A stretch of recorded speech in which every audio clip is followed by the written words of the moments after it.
కావాలని చెప్పినట్టే నడుస్తున్నది కదా కవిత రాజకీయము. తండ్రికి రాసిన లేఖ బయటికి లీక్ అయ్యేటట్టు ఎందుకు చేసుకున్నది? అటెన్క బీఆర్ఎస్ పార్టీ నుంచి కవిత ఎందుకు బయటికి వచ్చింది? వచ్చి ఉత్త ఊకోకుండా 10 ఏళ్ల పాలన మీద ఎందుకు దుమ్మెత్తి వస్తున్నది? బీఆర్ఎస్ పార్టీ కష్టకాలంలో కవిత పబ్లిక్ ను పరిచయం చేసింది. కవిత కదలికల వెనుక రేవంత్ రెడ్డి దోస్తాను ఉన్నది. వాళ్ళు తెలంగాణ ఉద్యమం జరుగుతున్న కాలంలో కలిసి బిజినెస్ చేసినోళ్ళు. వాళ్ళిద్దరికీ మంచి అండర్స్టాండింగ్ ఉన్నదని చెప్పుకున్నాం. ఇటు బీఆర్ఎస్ పార్టీ లీడర్లు కూడా కవిత వెనుక ఖచ్చితంగా కాంగ్రెస్ పార్టీ సీఎం రేవంత్ రెడ్డి ఉన్నాడు, తానే కవితను అడ్డు పెట్టుకొని బీఆర్ఎస్ పార్టీని పల్సన చేసే కుట్రలు చేస్తున్నాడని అంటుండ్రు. అన్ని ముచ్చట్ల నడుమ బీజేపీ ఎమ్మెల్యే సాబు ఏలేటి మహేశ్వర్ రెడ్డి కూడా కవిత కాంగ్రెస్ పార్టీ సంబంధం గురించి ఓ కొత్త ముచ్చట చెప్తున్నాడు. ఇనుండ్రి. మన టైమ్స్ ఆఫ్ ఇండియాలో కూడా వచ్చింది, కవిత 2000 కోట్ల ల్యాండ్ గ్రాబ్ చేసిందని, దానికి ఈ రాష్ట్ర ప్రభుత్వమే ఆ ల్యాండ్ని ట్రాన్స్ఫర్ చేసింది, ఈ ల్యాండ్ ఈ ప్రభుత్వమే అలాట్ చేసింది అని చెప్తా ఉన్నారు.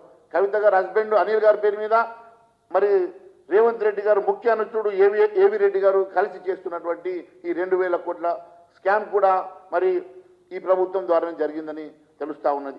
ఆ గది ముచ్చట బీజేపీ ఎమ్మెల్యే కూడా చెప్తానేముండే, ఇక నమ్మలేకుండా ఏముంటది చెప్పుండ్రి.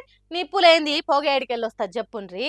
రేవంత్ రెడ్డి సర్కార్ 2000 కోట్ల భూమిని కవిత పెన్మిటి పేరు మీద ఎక్కిచ్చిండని చెప్పుడు చిన్న ముచ్చట కాదు కదా. అందుకే కావచ్చు కవిత ఎక్కడికి పోయినా బీఆర్ఎస్ పార్టీ లీడర్లను తిడుతున్నది కానీ కాంగ్రెస్ సర్కార్ను పల్లెత్తు మాట కూడా అంటలేదు. ఓసారి హరీష్ రావును, ఇంకోసారి జగదీష్ రెడ్డిని, మరోసారి నిరంజన్ రెడ్డిలను ఏ జిల్లాకు పోతే ఆ జిల్లా బీఆర్ఎస్ పార్టీ లీడర్లను తిడుతున్నది కానీ యూరియా ఇయ్యని, తులాం బంగారం ఇయ్యని, 4000 పింఛన్ ఇయ్యలేని కాంగ్రెస్ సర్కారు మాత్రం ఒక్క మాట అంటలేదు.